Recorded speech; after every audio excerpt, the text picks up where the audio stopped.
Or, il y a un volet qui est un volet production, par le déploiement de capacités de production temporaire sous forme de location à hauteur de 150 MW, 50 MW pouvant être déployés, je dirais, quasiment immédiatement au niveau de Bel Air et 100 MW supplémentaires au niveau de Kounoune. Cela, bien entendu, ces capacités de location, notre objectif, c'est de pouvoir rapidement les substituer par des capacités long terme, des capacités stables qui sont la propriété de Sénélec et qui vont nous permettre d'atteindre les objectifs suivants. D'abord, de régler de manière définitive le déficit structurel de production de Sénélec et donc régler les problèmes de délestage. Deuxièmement, cela va nous permettre d'absorber une partie de la demande cachée puisque avec les délestages récurrents, une bonne partie des consommateurs font de l'autoproduction et dès que la situation va se stabiliser, ces consommateurs vont revenir sur le réseau. Enfin, le troisième objectif, c'est véritablement déployer des capacités de production qui vont nous permettre d'infléchir de manière substantielle le coût de production des centrales et qui permet, en fait, qui aboutit à un déficit chronique de 60 milliards de francs CFA par an et qui, si nous ne le changeons pas, va se perpétuer dans le temps.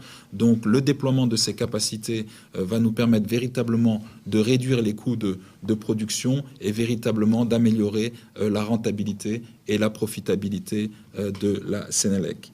À côté de ces investissements, le deuxième volet, Monsieur le Président de la République, c'est la gestion de la demande. Notre objectif, c'est à travers de la gestion de la demande de récupérer ce qu'on appelle des négawatts, c'est-à-dire des mégawatts négatifs, des mégawatts qui, par un plan d'économie d'énergie, nécessitent pas d'investissement. Et pour exemple, nous allons généraliser les LBC. Vous avez d'ailleurs, dans ce sens, signé un décret d'interdiction des lampes à incandescence qui sera accompagné d'exonération sur les LBC et également d'une politique de distribution. Et l'AFD que vous avez rencontré la semaine dernière à Paris, le directeur général, a confirmé qu'ils accompagneraient le Sénégal.